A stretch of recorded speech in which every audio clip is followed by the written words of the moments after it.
Tym razem materiał nie o AI, tylko o czymś innym, mianowicie o cyberbezpieczeństwie. Maszyn bowiem nie ma co się póki co obawiać, w przeciwieństwie do ludzi. Przedstawimy listę kilku kluczowych zasad, których powinieneś trzymać się na co dzień, aby nie stać się ofiarą obecnej technologii, obsługiwanej póki co przez ludzi. Przed tobą 15 punktów odnośnie bezpieczeństwa, jakich powinieneś trzymać się na co dzień. Wziąć je sobie do serca i przekazać swojej babci, cioci, wujkowi oraz wszystkim znajomym. Numer 1. Hasła. Podstawowa zasada. Nigdy nie używaj tego samego hasła w dwóch różnych miejscach. To największy błąd, jaki możesz popełnić. Jeśli hasło wycieknie z jednego serwisu, tracisz wtedy dostęp do wszystkich miejsc, gdzie go używałeś. Zasada numer 2. Hasło musi być hasłem, a nie jedynie przypominać hasło.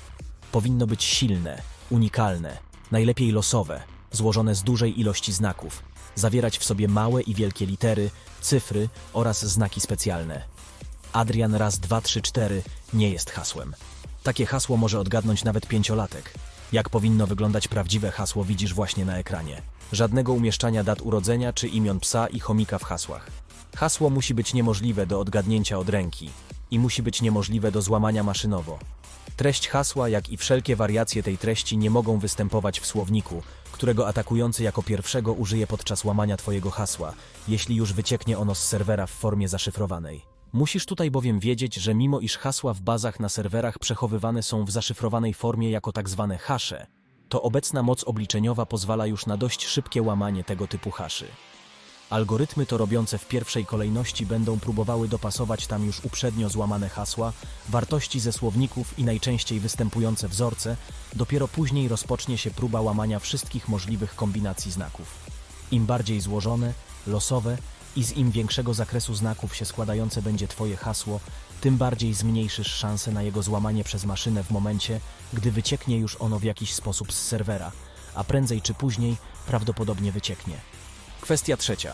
Używaj dwuskładnikowego uwierzytelniania wszędzie tam, gdzie jest dostępne. Utrudnia to znacznie włamanie na twoje konto, gdyż włam wymagać już tutaj będzie posiadania dostępu do drugiego czynnika, jakim jest twój telefon czy klucz sprzętowy. Powiesz pewnie teraz, ale to niewygodne. Okej, ale w takim razie wybieraj. Albo wygoda, albo bezpieczeństwo. Hasła trzymaj w menadżerze haseł w przeglądarce, albo w dedykowanym menadżerze takim jak KeePass, na przykład w KeePass XC. Link do niego umieścimy w opisie. Jest darmowy, pozwala trzymać wszystkie hasła w zaszyfrowanej bazie w pliku. Nawet jeśli zgubisz pendrive'a z takim plikiem, to jeśli użyłeś silnego, unikalnego hasła do zaszyfrowania pliku z hasłami, to nikt niczego z tym nie zrobi. Prześledź też całą trasę odzyskiwania hasła, jaka jest ustawiona przy wszystkich twoich kontach pocztowych i usługach. Jeśli w którymś miejscu hasło można zresetować lub odzyskać za pomocą podania twojej daty urodzenia czy imienia chomika, no to jest słabo. Sprawdź wszystkie zapasowe adresy e-mail, na które masz ustawione odzyskiwanie hasła. Być może któryś z tych maili jest słabiej zabezpieczony.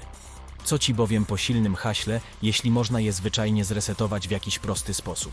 Numer 2. Aktualizacja oprogramowania. Odkąd włączyłeś ten materiał, gdzieś na świecie odkryto jakiś 1000 nowych błędów, dziur i luk w obecnym oprogramowaniu. Zostaną zapewne załatane w aktualizacjach w najbliższym czasie. Ale zanim zostaną poprawione, to zostaną najpierw użyte do ataków. Stąd tak bardzo ważne jest, abyś zawsze instalował aktualizacje i poprawki. Twój system operacyjny musi być zawsze aktualny. Aktualizacje zawierają poprawki na znalezione w nim luki i błędy w zabezpieczeniach, które to błędy występują zawsze i wszędzie. Pamiętaj bowiem, nie ma na świecie oprogramowania bez błędów. Jest jedynie oprogramowanie źle zdiagnozowane. Tyczy się to wszystkiego. Systemu operacyjnego, oprogramowania w nim używanego, twojej przeglądarki i wszystkiego, czego używasz. Wszystko to musi być aktualne. Musisz również posiadać zawsze aktualną bazę sygnatur w swoim antywirusie. Pamiętaj bowiem, że nic ci po antywirusie, który nie posiada informacji o najnowszych, aktualnych zagrożeniach. Antywirus będzie próbował cię uchronić i będzie starał się wykrywać różne anomalie, ale bez aktualnych informacji będzie to bardziej przypominało zgadywankę, a nie realną ochronę. Pamiętaj, że podczas każdej minuty gdzieś na świecie powstaje właśnie jakieś nowe, złośliwe oprogramowanie. Wypadałoby, aby twój antywirus miał o tych nowych wynalazkach jakieś aktualne informacje. Numer 3. Psychologia a oszustwa. Będziesz atakowany z każdego możliwego kierunku i każdym możliwym patentem. Będą próby oszukania cię na każdy możliwy sposób. To ty jesteś najsłabszym ogniwem w tym wszystkim, a nie oprogramowanie, jakiego używasz. Większość ludzi samemu oddaje atakującym swoje hasła, na przykład do banku. A potem jest płacz. Jak to możliwe? Ano tak, że dają się nabierać na oszustwa, które nierzadko mogą wyglądać naprawdę wiarygodnie. Nie ufaj z marszu żadnemu adresowi, na jaki wchodzisz i żadnej wiadomości, jaką dostajesz na swoją skrzynkę. Jeśli wchodzisz na stronę banku, to sprawdź 10 razy, czy aby na pewno jest to strona twojego banku, czy tylko wygląda podobnie. Nie wierz nikomu, kto próbuje cię nakłonić do wpisania gdzieś danych logowania do banku. Nie wierz nikomu, kto próbuje cię nakłonić do zainstalowania jakiegoś oprogramowania. Nie wierz w żadne magiczne linki, jakie są tobie podawane i w które ktoś próbuje cię nakłonić, abyś w nie wszedł. Nie ufaj mailom, jakie otrzymujesz i nie otwieraj z nich żadnych załączników. Adres nadawcy maila można podmienić, a jego treść spreparować tak, aby wyglądała jak wysłana na przykład z twojego banku. Zawsze najpierw sprawdź, skąd dokładnie pochodzi otrzymana wiadomość, zamiast ślepo z góry zakładać, że pochodzi stamtąd, skąd w pierwszej chwili wydaje ci się, że pochodzi. Pamiętaj, że atakujący będzie próbował wykorzystać pośpiech, w jakim zapewne żyjesz, zagrać na twoich emocjach i wykorzystać do tego stojącą za tym psychologię, tak aby uśpić twoją czujność. Nie ufaj niczemu i nikomu, nawet własnym oczom. Zastanów się najpierw 10 razy przed podjęciem jakiejkolwiek akcji. A jeśli masz jakieś wątpliwości, to jeśli to możliwe, skontaktuj się najpierw z kimś, kto posiada jakąś wiedzę w tematach bezpieczeństwa, tak aby przeanalizował sytuację. Pamiętaj o załącznikach. Dostaniesz na skrzynkę całą masę wiadomości mailowych zawierających różne rzekomo faktury, arkusze Excela i co tam jeszcze, które będą aż krzyczeć, żebyś je uruchomił. Oczywiście to nie będą żadne faktury, ani arkusze Excela, a złośliwe oprogramowanie, które jeśli tylko uruchomisz, to może narobić ci niemałych szkód. Dostaniesz całą masę informacji o rzekomych przesyłkach, rzekomych niezapłaconych fakturach, czy o zwrotach podatku, które będą starały się zagrać na twojej naiwności, codziennej rutynie czy strachu. Olewaj to wszystko od razu z marszu ciepłym moczem. Taka powinna być twoja pierwsza reakcja po otrzymaniu tego typu spamu. Wyłącz emocje i pozostaw jedynie chłodny rozsądek.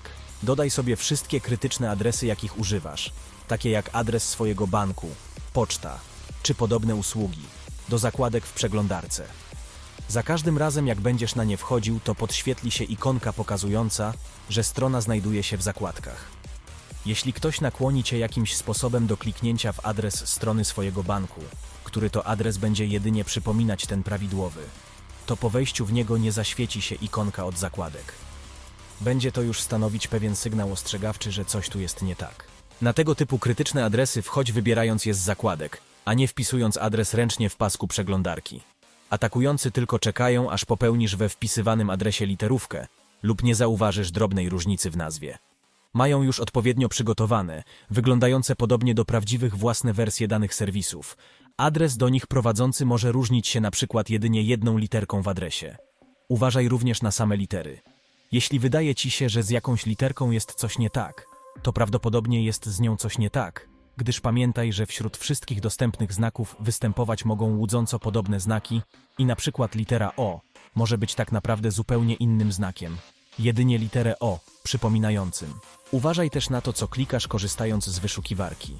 Ludzie dość często klikają z rozpędów znajdujące się na pierwszych pozycjach odnośniki, szukając jakiegoś adresu na szybko.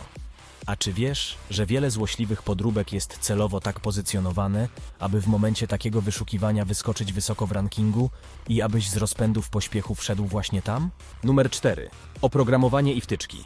Nie instaluj żadnego niepotrzebnego, śmieciowego oprogramowania. Instaluj tylko to, czego krytycznie potrzebujesz i jedynie z zaufanych źródeł. To się tyczy nie tylko komputera, ale i przede wszystkim telefonu, gdzie aplikacje instaluje się ze sklepu praktycznie jednym kliknięciem. Zdajesz sobie sprawę, ile aplikacji dostępnych w takim na przykład Google Play to złośliwe aplikacje? Powywalaj wszystko, co nie jest tobie jakoś krytycznie potrzebne, zarówno na komputerze, jak i na telefonie. Zostaw tylko to, co jest naprawdę potrzebne. Instalując cokolwiek na telefonie, patrz na opinie innych użytkowników, nie sugeruj się jedynie nazwą aplikacji i opisem pokazującym, czego to magicznie dana apka nie potrafi. Pamiętaj, że wiele złośliwych aplikacji jedynie podszywa się pod te prawdziwe, mając na przykład bardzo podobne nazwy. Zawsze dokładnie sprawdzaj, co instalujesz. Patrz na liczbę użytkowników, jaka używa danej aplikacji. Nie szukaj aplikacji pod wpływem emocji. Na zasadzie utraciłem zdjęcia z telefonu i szukam na szybko jakiegoś narzędzia do odzyskiwania danych. Atakujący tylko na to czeka. Nie mniej ważne są rozszerzenia do przeglądarki. Nie instaluj żadnych niepotrzebnych rozszerzeń, wtyczek i dodatków. Przeglądarka to szczególnie krytyczna aplikacja. Ona musi być szczególnie bezpieczna. Wywal wszystkie wtyczki do niej, które nie są tobie niezbędne do życia. Pozostaw jedynie te naprawdę potrzebne, jak jakieś adbloki i tego typu. Wszystkie pozostałe śmieci usuń. Musisz mieć na uwadze, że to, iż dane rozszerzenie nie robi niczego złego w chwili obecnej, nie znaczy, że nie zacznie tego robić po otrzymaniu aktualizacji. Poza tym, jaką masz niby pewność, że atakujący nie przejmie na przykład konta twórcy danego rozszerzenia i nie umieści tam swojego kodu? Zdarzały się takie przypadki i zdarzać się będą. Pamiętaj zatem, musisz zrobić gruntowne porządki w tym, co już posiadasz, zarówno w zainstalowanym na komputerze, jak i na telefonie oprogramowaniu, jak i we wtyczkach, jakie posiadasz doinstalowane do swoich przeglądarek. Numer 5. Twoje dane w internetach. Pamiętaj, że wszystko, co kiedykolwiek wrzuciłeś publicznie do internetu, pozostanie tam już na zawsze. Do samego końca. Twojego lub internetu. Im więcej informacji udostępniasz o sobie w internetach, tym bardziej ułatwiasz sprawę drugiej stronie. Pamiętaj, że wszystko, co tylko będzie można znaleźć o tobie i przeciwko tobie wykorzystać, zostanie przeciwko tobie wykorzystane. Masz to jak w banku. Nie wrzucaj więc wszystkiego, jak popadnie na różne Facebooki czy inne usługi.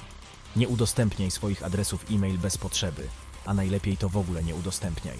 Dodatkowo, jeśli myślisz, że tak naprawdę niczego o sobie nie udostępniasz, to mógłbyś się zdziwić, jak wiele informacji o tobie można wyciągnąć, dokonując małego rekonesansu i bawiąc się w mały OSINT. Musisz wiedzieć, że ułatwiasz sprawę drugiej stronie już nawet samym tym, gdy zdradzasz choćby jeden mały element ze swojego otoczenia na pierwszym lepszym zdjęciu z wakacji. Wdrukuj sobie to do głowy, że wszystko to, choćby miało to być imię twojego chomika, zostanie wykorzystane przeciwko tobie. Pamiętaj także o tym, że po drugiej stronie masz do czynienia z inteligentnymi ludźmi, których raczej powinieneś doceniać. To, że tobie jakaś udostępniona o tobie rzecz wydaje się nieistotna z punktu widzenia całości, nie oznacza, że osoba po drugiej stronie nie rozkmini sobie tego inaczej i nie połączy sobie kropek. Numer 6. Oprogramowanie z niepewnych źródeł. Zapamiętaj sobie, że w tym świecie nie ma niczego za darmo. Tyczy się to też między innymi oprogramowania z promocji takich jak torrenty. Możesz być prawie że pewnym, iż wszystkie magiczne kraki czy keygeny mogą zawierać w sobie różne niespodzianki. Ale to nie tylko torrenty, bo ogólnie każdy niezaufany soft, czy to pobrany gdzieś z internetów, czy to otrzymany od kolegi z pracy, powinien być z góry traktowany jako potencjalnie niebezpieczny. Każdy jeden wykonywalny kod, jaki uruchamiasz na swoim komputerze, musisz traktować jako odpalenie potencjalnej bomby, po której odpaleniu może być już za późno. Zapamiętaj tę kluczową zasadę. Nie uruchamia się żadnych niepewnych aplikacji. Jeśli już musisz, to zrób to w jakimś sandboxowym środowisku albo w maszynie wirtualnej. Jeśli nie wiesz co to poszukaj o tym informacji na internetach. W wielkim skrócie są to środowiska, które mogą wyizolować kawałek przestrzeni z twojego systemu w sposób taki, że cokolwiek w nich uruchomisz, nie będzie miało wpływu na resztę systemu. Takie zamknięte piaskownice. Numer 7. Poczta e-mail. Kwestia tego, że nie można ufać żadnym przychodzącym na skrzynkę wiadomościom, została już poruszona. Teraz o samych mailach. Zrób sobie oddzielny adres e-mail służący jedynie do logowania do krytycznych usług, takich jak banki, urzędy i tego typu. Nie podawaj tego maila nikomu. Niech on będzie twoim bazowym adresem służącym tylko do naprawdę krytycznych celów. Do wszelkich innych śmieciowych usług używaj innych adresów. Nie używaj też swoich adresów w żadnych podrzędnych usługach, z których wiesz, że skorzystasz pewnie tylko raz, a w których podać musisz e-maila, na przykład podczas rejestracji. Korzystaj przy takich rzeczach z tymczasowych adresów, generowanych jedynie na okazję użycia ich na chwilę. Pocztę trzymaj na serwerach i w usługach, które mają porządnie poogarniane kwestie bezpieczeństwa, takich jak Gmail czy Proton. Nie używaj żadnych podrzędnych portalików do trzymania tam swojej głównej poczty. Prosisz się tym o problemy. Korzystaj jedynie z naprawdę sprawdzonych usług, gdzie tematyka bezpieczeństwa jest kluczowa i gdzie wiedzą, jak zrobić to dobrze. Wspomnieliśmy, że dobrą opcją jest utworzenie sobie jednego głównego maila, który będzie służył do jedynie krytycznych usług. Ma to jeszcze więcej zalet. O ile ustawimy mu bardzo, ale to bardzo silne hasło, ekstremalnie długie i na granicy losowości, ale takiej, aby być jeszcze w stanie nauczyć się takiego hasła na pamięć, to mając jedno takie super silne hasło, wszystkie pozostałe hasła mogą już być całkowicie randomowe i trzymane gdzieś w kipasie albo w menadżerze przeglądarki. To jedno natomiast hasło i konto posłuży do szybkiego odzyskania w razie czego dostępu przynajmniej do krytycznych usług. Jeśli na przykład stałoby się coś takiego, że straciłbyś dostęp do całej pozostałej reszty. A jednego takiego super długiego, nawet losowego hasła jesteś w stanie nauczyć się na pamięć. Jest to w zasięgu ludzkich możliwości. Numer 8. Płatności. Jeśli to możliwe, to wyrób sobie w banku kartę prepaid, czyli przedpłaconą lub wirtualną, są różnie nazywane w zależności od banku. I tylko taką kartę podpinaj pod usługi w internetach. Nie podpinaj tam nigdy prawdziwych kart, podłączonych bezpośrednio do całego Twojego konta. W przypadku wycieku danych takiej prepaidowej karty nie stracisz dostępu do wszystkich swoich pieniędzy. Poleci jedynie to, co było wpłacone ręcznie na prepaida. Jeśli natomiast jakiś serwis nie pozwala na korzystanie z prepaidów, to ustaw sobie jakiś mocny dzienny limit na pobranie środków z konta za pomocą karty podczas płatności przez internet. W razie problemów od razu zgłaszaj wszystko swojemu bankowi i od razu zastrzegaj kartę. Karty płatnicze w bankach są ubezpieczone i będziesz mógł złożyć reklamację, aby otrzymać w razie czego zwrot środków. Będziesz musiał jednak udowodnić, że padłeś ofiarą kradzieży. Numer 9. Sprzęt. Nie wkładaj sobie czego popadnie do komputera, typu znalezione na ulicy czy w miejscu pracy pendrive'y. Powinieneś posiadać ograniczone zaufanie co do sprzętu otrzymywanego nawet od znajomego, kolegi z pracy, czy nawet rodziny. Oczywiście nie znaczy to od razu, że znajomy lub ktoś z rodziny chce zrobić Ci od razu krzywdę. Musisz jedynie mieć na uwadze, że osoby z Twojego bliskiego otoczenia mogą nawet nie zdawać sobie sprawy, że same są czymś zainfekowane. Mogą następnie nawet nieświadomie roznosić to dalej i to na najróżniejsze sposoby. Od infekowania pendrive'ów wkładanych do portu USB, po rozsyłanie ze swoich kont pocztowych złośliwych wiadomości do wszystkich znajomych w książce adresowej. Takie osoby mogą być tego nawet nieświadome, że ich maszyna właśnie wykonuje coś takiego. Unikaj też jak ognia korzystania z publicznie dostępnego sprzętu. Każdą publicznie dostępną maszynę traktuj jako potencjalnie niebezpieczną. Nigdy nie loguj się do żadnych swoich usług za pomocą swoich haseł z jakiejś publicznej maszyny, do której ktoś jeszcze poza tobą ma dostęp. Nie rób też tego z komputera kolegi, czy z komputera znajomego w miejscu pracy. Uważaj na sieci, z jakimi się łączysz za pomocą swojego własnego sprzętu. Nie korzystaj z otwartych publicznych sieci Wi-Fi w miejscach typu McDonald's czy inne Starbucksy. Dotyczy to głównie laptopów czy telefonów. Analogicznie sprawa ma się z hotelowymi sieciami Wi-Fi. W każdym jednym publicznym miejscu, jeśli już musisz używać do tego publicznej sieci, to rób to za pomocą VPN. Pozwoli on na zatunelowanie połączenia. Musisz bowiem wiedzieć, że dane płynące przez sieć są do podsłuchania.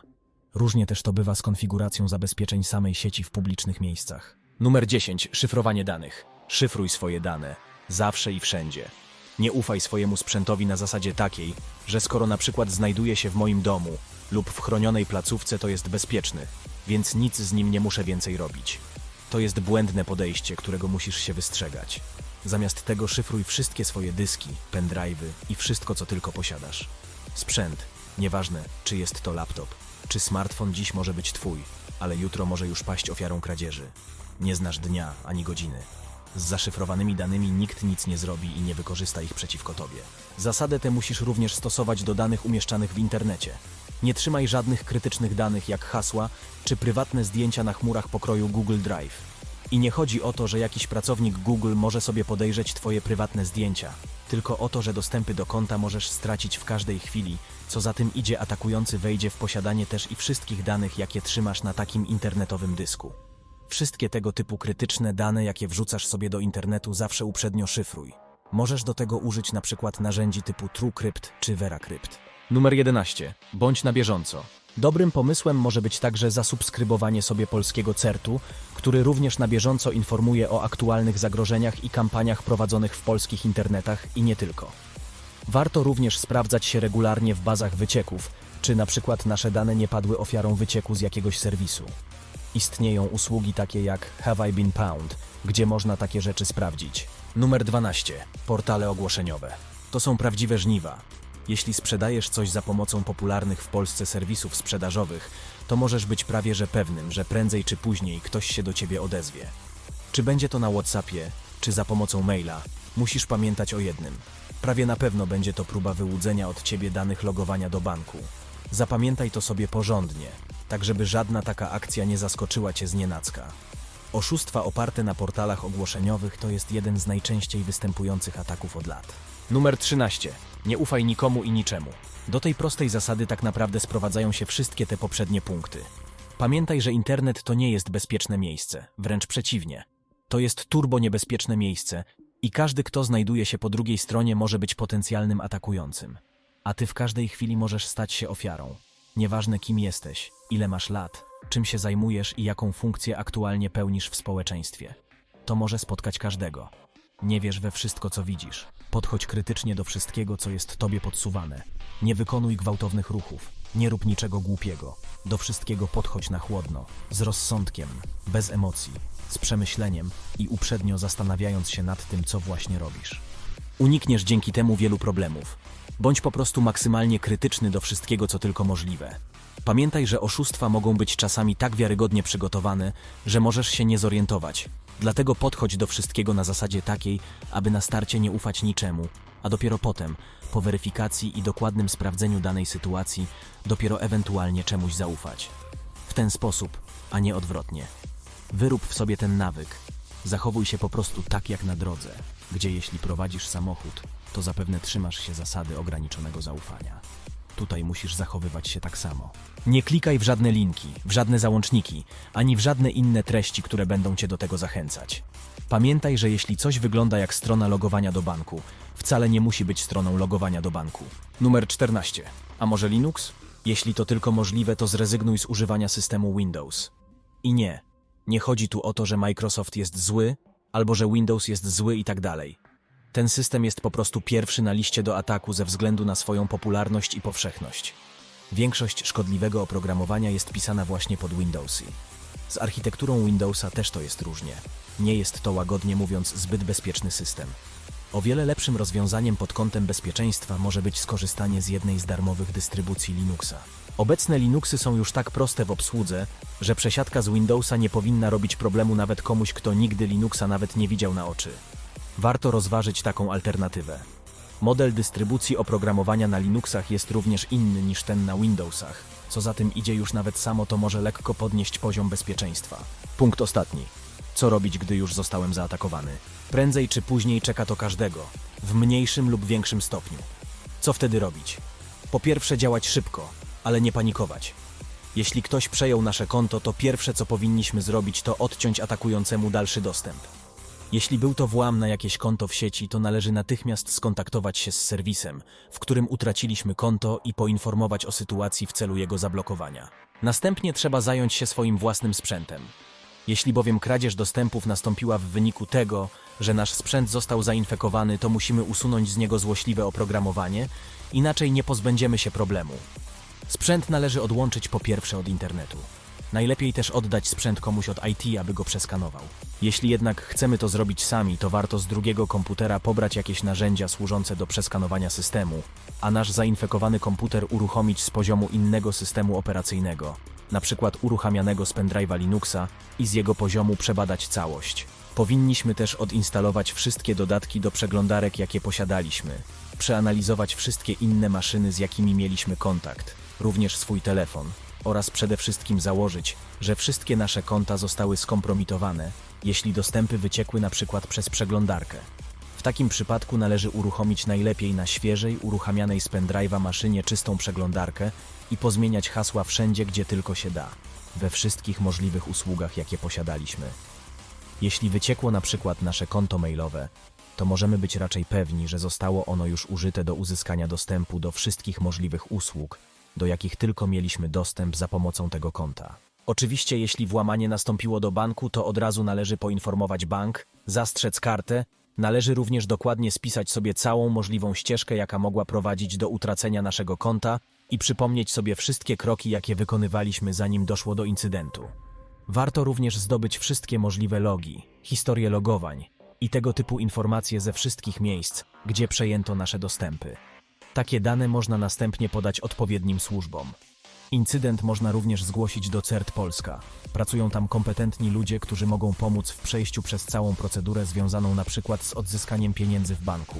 Należy też pamiętać, aby przede wszystkim pozbyć się przyczyny, a nie jedynie skutku. Na nic bowiem będzie zmiana wszystkich haseł w momencie, gdy nasz sprzęt będzie dalej czymś zainfekowany.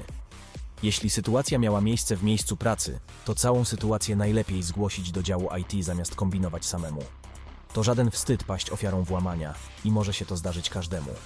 Dość powiedzieć, że nawet hakerzy padają czasem ofiarami innych hakerów. Na koniec należy mieć świadomość jednego. Nigdy nie jest się w 100% bezpiecznym. To jest nierealne, ani technicznie, ani fizycznie.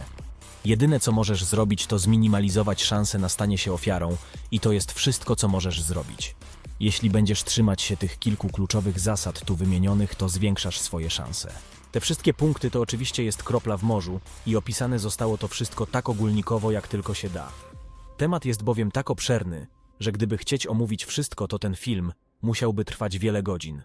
Tutaj zostało to wszystko jedynie skompresowane w pigułkę, tak aby przygotować krótką listę zasad, jakich każdy powinien się trzymać na co dzień. Dzięki za uwagę, trzymajcie się i do następnego. Jeśli chcesz, zasubskrybuj kanał, aby dostać powiadomienie o kolejnym nowym materiale.